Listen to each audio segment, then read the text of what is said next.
The She-Hulk final chapter just smashed our screens, painting the internet green. Everyone's talking about that wild finale, so why shouldn't we hop on the bandwagon? There are loads to unpack, but we're sticking with some new revelations in this video. The show's leading star, Tatiana Maslany, has disclosed that there should have been a more serious ending than we got, so let's get down and dirty with it. To begin with, there were 20 alternate endings planned. Yeah, we're not kidding. While talking the Entertainment Weekly, Tatiana exposed some secret cards hidden up the creator's sleeves. She said head writer Jessica Gao told her that the 20 final versions, sadly, the lead only got to see 2. One was aired on television, and the other is a more serious approach. They shot that one too, but then it went with the original Beyond the Fourth Wall scene. The main character had been breaking it throughout the series, but she totally Hulk smashed it this time. Maslany didn't unveil all the details about the other ending they shot, just bits and pieces of it, how it would have been more serious, and how she had more She-Hulk than Jen. You already know why they dropped that. CGI is super expensive, man. Even for multi-billion-dollar studios like Marvel, poor special effects already marred the show's debut. So skipping the green superhero in the concluding episode makes sense. The Canadian actress didn't get anything else except these details. She was too busy raving about the current ending. Looks like it's right up her alley because the star loved the finale. She felt it more fitting that Walters got to express her concerns in a refreshing and hilarious manner. So what was the original plan? Not to worry, executive producer Jessica had much more to say. Moving on, why they changed the ending. Gao elaborated on the infamous 20 versions, saying that they were all presented before the big boss Kevin Feige, but in a classic masterstroke-like move, he scrapped 18 of them. In fact, the MCU president didn't want any semblance of a classic Marvel ending this time. It's fitting, to be honest. The show hasn't been a traditional Marvel series, so why offer an ending like that? In case you're wondering what the typical MCU finale is, according to Jess, the big villain fight big finale, so that was the original plan. Interestingly, Feige turned the wheels and encouraged them to opt for something unforeseeable. Gotta say, we did not see that super ending coming. She-Hulk director Kat Coiro also joined the party, speaking to The Direct. She divulged the first ever scene that was shot with the Intelligentsia lodging scene that all the major characters, Hulk, She-Hulk, Abomination, and Todd Phelps, aka Hulk King. It didn't include the Kevin scene, only the chaos beforehand. Naturally, all cast members were completely thrown off. It didn't make any sense at all, and that was the point. Kat wanted them to come along for the ride and see where the story goes. According to her, the chaotic introduction made them absolutely sure they were going to Kevin. The serious grand fight alternative didn't fight. The makers felt like Jen should take the bull by its horns and win on her own turf, the courtroom. So she did exactly that. Not to mention, a Hulk swap was in the plans too. Coiro was not done just yet. She even teased an Edward Norton guest appearance. Forget making it serious, they wanted to add an even more hilarious swap. The director said they considered bringing the first Hulk back to the Disney Plus series for a moment. It had its villains, so why not the OG hero? We already had a minor, harmless face-off between Abomination and the Hulk. That's where they were planning to bring Norton. Sadly, it didn't come to pass. Previously, She-Hulk attorney at law also acknowledged replacing the Hulk actor wittily. We got the classic Banner dialogue, "I was a different man then." Tim Roth, who played Abomination in The Incredible Hulk and this show, also used to have fun with it. He has shared in interviews how he used to tease Mark. It was a running gag between them. Roth frequently told Ruffalo, "You've changed." Fans are convinced this blooming bromance suggested they had more fight scenes together, but let's be honest, bringing Edward back would have made the conclusion all the more confusing. Plus, the original issues leading to firing him would resurface. As fun as it sounds, not adding his cameo was ultimately the better choice. Up next, was a comic ending better or a serious one? Now that we know the two alternatives, let's discuss which fits better. She-Hulk Attorney at Law was a meta-comedy adventure that, honestly, no one asked for. Still, it came as a breath of fresh air, constantly knocking down expectations with its plethora of Easter eggs, self-realization, and quick-witted comments. It was a far cry from the usual MCU shows, so it deserved the unique ending that it got. Wait, that's not to say that Disney Plus shows all fun and laughs. It had some serious and important messages as well. The series went deep into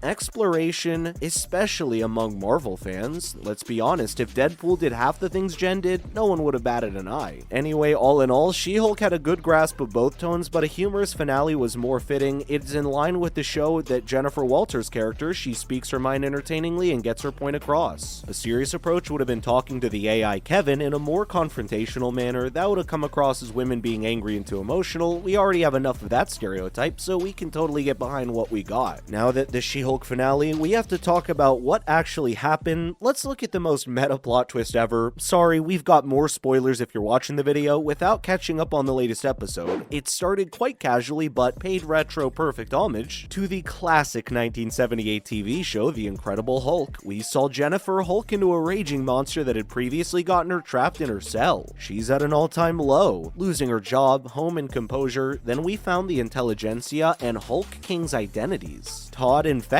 himself with She-Hulk's blood, becoming a Hulk himself. That's when Walters decided enough was enough. The episode stopped. The Disney Plus menu popped out of nowhere, and Jen turned to She-Hulk, breaking into Marvel Assemble. Wait, what? She then confronted the writers and ultimately got access to the mastermind behind Marvel. Hear this? Kevin Feige's not a human, but an AI, the Knowledge-Enhanced Visual Interconnectivity Nexus. Kevin, get it? It's a parody. Here, the lead conveys all her grievances and manages to undo what had happened. It left a majority of us reeling and confused beyond measure, but if anyone could have done it, it was She-Hulk. Coming up, a win for feminism. She-Hulk was already a female-centric show, but the finale stamped the ultimate touch. We saw a woman talking about demographic and societal gender shifts. She even called Marvel out about fragile masculinity and daddy issues. Crazy to think Feige approved it. It's actually a great sign they've acknowledged it. Walters continued to point out everything wrong with the franchise and managed to make the AI listen to her. That's where her victory lies. Ultimately, the character stuck to her true nature. She's a reluctant leader who doesn't want any of the superhero life. She didn't magically grow into the mantle. Nope, it's a work in progress. What's more, she's no orphan and has no tragic backstory. Just a woman with needs that became the limelight of the finale, and we saw a genuine female victory without predictable fight sequences. In doing so, you can probably expect some twists in the MCU. Now that AI has reassessed it all, it's time for some changes. Even the delays in upcoming projects attest to this. They're willing to take some time and work on Jennifer or the public's criticism, so a woman's got the job done whether you like it or not. Last but not the least, here's the audience's verdict. So what do the people think of the showdown? Naturally, there are some mixed opinions. Some hail with ultra meta twist, calling it the perfect palate cleanser from the MCU heavens. And the haters are ever present too. Many folks think the show broke the fourth wall too far. They say the experimentation is a disservice to Jennifer Walters. Words like peak